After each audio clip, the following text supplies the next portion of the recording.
एक बार फिर से मैं आप सभी का स्वागत करती हूँ हमारे इस बहुत खास कार्यक्रम स्वयं के स्वामी बनो में, और मैं हूँ आपके साथ नेहा सर्वेश शुक्ला।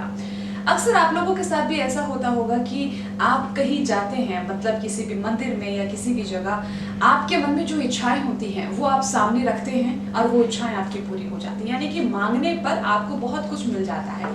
लेकिन वहीं कुछ लोगों की शिकायतें ये होती हैं कि हमारे साथ तो ऐसा नहीं होता, मैं तो बल्कि ईश्वर को कितना मानता हूँ, मैं तो उनको कितना पूजता हूँ, लेकिन उसके बावजूद मेरे साथ हमेशा उल्टा ही क्यों होता है। तो आखिर इसके पीछे रीजन क्या है? यही रीजन आज हम समझने की कोशिश करेंगे, और पूरी बात बताने के लिए हमारे साथ मौजूद हैं सुरजीत सिंह कोहली जी, जिनको हम दीदेवार जी कहते हैं। दीदेवार जी, बहुत बहुत स्वागत है आपका कार्यक्रम में। धन्यवाद। दीदेवार जी, अक्सर मैंने लोगों को ये कहते हुए सुना है कि दोनों ने जीवन की शुरुआत साथ की, लेकिन एक कहाँ पहुंच गया और एक अभी की अभी वही है। तो क्या उसने जो वहां है, जो अभी नीचे है, जो अभी उस स्थिति तक नहीं पहुंचा है, क्या उसने ईश्वर से मांगने में कोई कमी छोड़ दी थी क्या, जो वो बेचारा पीछे रह गया? ऐसा क्यों होता है? आपके प्रश्न में दो प्रश्न हैं। एक आपने कहा है कि दो व्यक्ति विशेष एक ही जगह से उठे और एक आगे चला गया और एक वहीं उससे पीछे रह गया। हम बार बार ये कहते हैं कि वो जो पीछे रह गया वो अपने आप से प्रश्न करे, जो आगे चला गया वो अब तेरा साथी नहीं है। तेरे 5वीं क्लास के अंदर जो तेरा सहपाठी था, क्या वो 8वीं क्लास में वही था? जो 8वीं में था वो क्या कॉलेज में वही था? कॉलेज में जो था वो क्या जहाँ तुम जॉब कर रहे हो या जहाँ तुम्हारी शादी हुई है वही थे? हर जगह मेरा सहपाठी जो है बदल गया और यहीं मैं भ्रमित हो गया। मैंने दूसरे से प्रतिस्पर्धा करने में दूसरे को स्वामी बनाया और खुद का स्वामित्व खो दिया। और जो आगे गया है उस जाने अनजाने वो अपने स्वामित्व, अपने एम पे पूरा तरह तटस्थ था, उसके ऊपर ध्यान दिया था, इसलिए आगे पहुंचा। और मैं भटक गया क्योंकि मैंने दूसरे के ऊपर कंपैरिजन में कंपटीशन करा। मगर सभी जगह कौन प्रेजेंट था? वो मैं स्वयं प्रेजेंट था, 5वीं में भी, 8वीं में भी, स्कूल में भी, और आज अपने परिवार के अंदर भी। तो मुझे अपने आप को देखना है, अपने को अंदर मैं अपनी चाहत को, मेरे को मंजिल क्या है, मंजिल मुझे तय करनी है।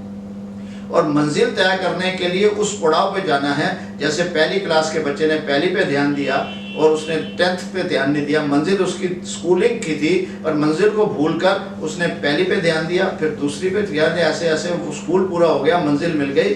हम मंजिल पे ध्यान दे दिए कंपटीशन के अंदर और पड़ाव गलत कर दिए। हमें अपना मंजिल तय करने के बाद पड़ाव बनाना है, हर पड़ाव पे ध्यान देना है, मंजिल मिलेगी ही। ये मानव के अंदर ये अधिकार है, सक्षम है, और प्रकृति उसे हर पड़ाव के सही पड़ाव पे सहयोग देगी। अगर वो सही पड़ाव नहीं है, गलती है, अगर पड़ाव गलत है तो मंजिल नहीं मिलेगी। क्वेश्चन का आंसर गलत तभी होता है कि कहीं स्टेप पे गलत है, वो सही नहीं हो सकता। और जिस क्वेश्चन के आंसर सही स्टेप पे गए हैं वो आंसर प्राप्त होते हैं। उसने जीवन के अंदर जो आपसे आगे गया है, उसने सही स्टेप उठाए थे, वो पहुंच गया। आपके स्टेप में कहीं गलती हुई थी, आप वापस जाके उस त्रुटि को देखेंगे और त्रुटि का सुधार करेंगे। 7वीं फेल वाला बच्चा अगर पढ़ाई छोड़ दे तो उसका 7वीं फेल ही रहता है। अगर 7वीं फेल वाला बच्चा मैं फेल क्यों हो गया हूँ वो देख ले और अपने करे, वो इंजीनियर डॉक्टर भी बन सकता है। जो उससे आगे चला गया उससे भी आगे जाने में सक्षम हो सकता है। हमें अपने आप को ही देखना होगा, अर्थात अपनी मैं को, स्वयं को जानो, स्वयं को पहचानो होगा। ठीक है, अब तो इससे क्या ये समझे कि उससे कर्म करने में कहीं ना कहीं कमी रह गई है? जो कर्म उसको पूरी निष्ठा के साथ, पूरी हम कहते हैं ना समर्पण भाव के साथ करना चाहिए था, वो पूरी तरह से नहीं हो पाया? नहीं, कर्म करने में तो कर्म तो उसने किया है, मगर कर्म की दिशा गलत थी। कर्म तो उसने पढ़ाई उसने भी करी, 12-12 घंटे वो भी पढ़ा है, काम तो वो भी कर रहा है, मगर उसका ध्यान कहीं और था। उसने ध्यान किसी और को स्वामी मानने के कंपटीशन में था। उसका उस समय ध्यान नहीं था, प्रेजेंट में नहीं था। आज का जो काम जो भी व्यक्ति विशेष करेगा, जिसका पढ़ाई के अंदर ध्यान है वो पास हो जाएगा। जिसपे पढ़ाई का ध्यान नहीं, कर्म तो 12 घंटे भी कर रहा है किताब पढ़ते हुए, कर्म प्रधान नहीं है, कर्म का उद्देश्य प्रधान है। बहुत कम कर्म करते हुए बहुत ज्यादा उपजाऊ मिल सकती है। आप गाड़ी में जा रहे हैं तो समय कम लगेगा, पैदल जा रहे हैं तो समय ज़्यादा। कर्म तो दोनों का सेम है। आपने कौन सा वाहन लिया, ये आपके कर्म शुरू होने से पहले निश्चित करना होगा। लेकिन आप मुझे ये बताइए, आप कह रहे हैं कि उसने सारा समय उससे कंपटीशन करने में निकाल दिया, तो कंपटीशन करने में आखिर बुराई क्या है, गलती क्या है? आजकल तो युग ही कंपटीशन का है। प्राकृतिक नियम के अंदर हर व्यक्ति अपनी जरूरत, अपनी चाहत को पूरा करने में सक्षम है। मैंने दूसरे कंपटीशन में दूसरे की चाहत को अपनी चाहत बना दी, यहाँ पर रुकना होगा। मैं म्यूजिशियन बनना चाहता हूँ, मेरा परिवार व्यापारी है, मेरे पिताजी मुझे कंपेल कर रहे हैं व्यापार करने में, तो पिताजी की भी बात मान और अपना आधार जो म्यूजिशियन का है वो भी कर, और हो सकता है आने वाले समय में जो तेरा शौक था उसके अंदर तो इतना निपुण हो जाए कि यही तेरी जीविका बन जाए। पर परिवार की जीविका और अपनी शौक को कंपैरिजन करते हुए कंपटीशन में नहीं करना है, हमें समन्वय करना है, अथड़ा संतुलित करना है। कुछ अपनी बात अपने परिवार को कहनी है और दूसरे परिवार की बात समझनी है और एक दूसरे समझानी। हो सकता है जो व्यक्ति आपसे आगे गया हो उसको ये समन्वय करने में सक्षम हो, हम नहीं हुए, उसके पास कुछ सुविधाएं थी जो हमारे पास नहीं थी, इसलिए वो सक्षम थी। मैं अपने आप को देखूं, अपना स्वामी बनूं, जो उपलब्ध है मेरे लिए उससे मुझे उपलब्धि लेनी है। लैंड मेरे पास थी, लैंड के अंदर मैं रुका नहीं, मैं स्मार्टफोन तक आ गया हूँ। मेरी उपलब्धि मेरे पास क्या है और मैं क्या उपलब्ध, जो उपलब्ध मेरे पास है उसकी उपलब्धि, उसके पास क्या उपलब्ध था उसने उपलब्धि ली है। हो सकता है कि उसके उपलब्ध ऐसा हो वो उपलब्धि प्राप्त कर सका हो, मेरे पास जो उपलब्ध है मैं उसी को उपलब्धि करूँगा। जीवन के अंदर जीवन जीना है, सक्षम रूप से रहना है और सरल और सहज रहना है, ये जीवन का उद्देश्य होना चाहिए। जीवन के अंदर कंपटीशन करना है तो अपने आप से करें, दूसरे के कंपटीशन से सिर्फ मुझे प्रेरणा लेनी है, इससे ज़्यादा कंपटीशन नहीं करना है।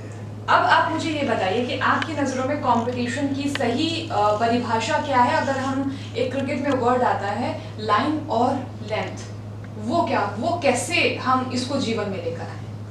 आपने क्रिकेट का नाम लिया है, एक जिसको हम क्रिकेट का भगवान कहते हैं, उसकी आवाज़ भी महिला तरह थी, कद भी छोटा था और वजन वो क्रिकेट का भी नहीं उठा पाया, मगर वो क्रिकेट का बयान हुआ कि उसने किसी से कंपटीशन नहीं करा, उसने लगन लगाई।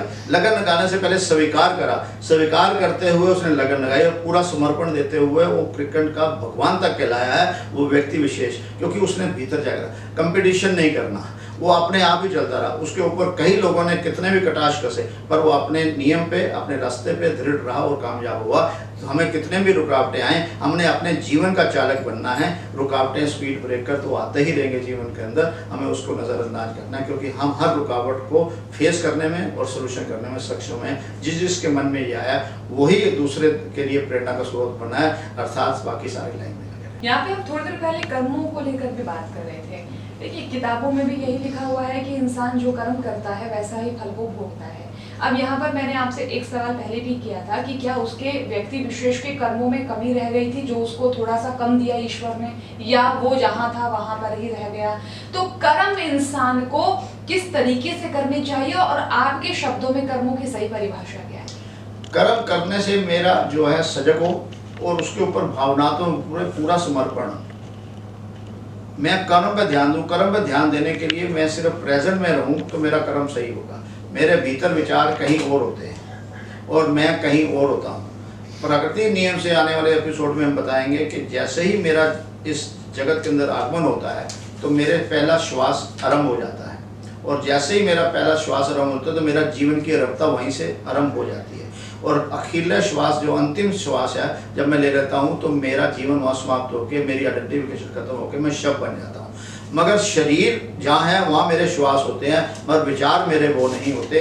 इसी को ही हम सिखाते हैं कि जब जब जिस व्यक्ति के तीनों का समन्वय हो जाएगा, योग हो जाएगा जीवन के अंदर, शरीर का, श्वास का और मेरे विचार का, उस समय जो भी मेरे भीतर घटित है उसको पूर्ण करने के अंदर प्रगति बाध्य है, वो मुझे सहयोग देती है। और जिस जीवन में जाने अनजाने में जब हमारा समन्वय हो जाता है, हमारे जीवन में घटित हो जाता है, चाहे बीमारी पे ऊपर ध्यान घटा हुआ है या हमने बलशाली पर ध्यान किया, जीत पे हुआ या हार पे हुआ, हमारा भाव जब बनता है वो प्रगति हमें सहयोग देती है। और सहयोग देने में काम करना, हमारे भीतर का मन जो है वो उसको पूर्ण करने में सक्षम है। मगर वो जो हमारा भाव तीनों के साथ बनता है, आने वाले कक्षाओं के अंदर हम इसको बताएंगे कि हम तीनों का समन्वय करके अपने भाव को अपने अनुसार कैसे बना सकते हैं और उससे मन द्वारा अपने हर चीज को कैसे पूरी कर सकते हैं। आने वाले समय में उसको बताएंगे। अच्छा, अभी आपने कर्मों की बात की, लेकिन हमने साथ ही साथ ये भी सुना है कि कर्म के साथ साथ भाग्य भी चलता है। भाग्य क्या है? भाग्य है मेरी परीक्षा का परिणाम। मैंने अभी बोला है कि 7वीं फेल होने के बाद अगर मैंने पढ़ाई छोड़ दी तो मेरा भाग्य जो मेरी परीक्षा का परिणाम है वहीं रहेगा। मगर मैंने अगर उस पर क्या त्रुटि रह गई, गलती करी है, तो मेरे भाग्य के जो परिणाम है वो है भाग्य और कुछ नहीं है। भाग्य का निर्माता भी मैं हूँ और वो निर्माता किस लिए हूँ कि उसका परिणाम जो मैंने परीक्षा दी थी उसी का परिणाम हूँ, और कुछ नहीं है। जैसे जैसे मानव को ज्ञान होता रहा उसके अंदर, कभी हम सती प्रथा पे चलते थे, जैसे जैसे मानव ने कहा सती प्रथा बंद होगी, जैसे जैसे मानव को उसका ज्ञान होता रहा उसके प्रश्न खत्म हुए। अभी इनके प्रश्न के उत्तर नहीं मिले हैं, इसलिए हम भाग्य पे चल रहे हैं। जैसे जैसे इसके प्रश्न उत्तर जाएंगे, भाग्य शब्द भी मानव के जीवन का निर्धार होगा, उसके जीवन से खत्म होगा। तो कर्म बड़ा होगा या भाग्य? भाग्य तो है ही नहीं, कर्म ही है। पर कर्म कौन सा है? कर्म जो हमारे शरीर द्वारा किया गया, या कर्म का बीज कौन सा है? कर्म बीज प्रधान है, कर्म का अंत जो है प्रधान नहीं। परिणाम क्या होगा? कर्म मेरा उद्देश्य गलत है तो मेरा परिणाम गलत होगा, उद्देश्य मेरा ठीक है तो परिणाम मेरा ठीक होगा।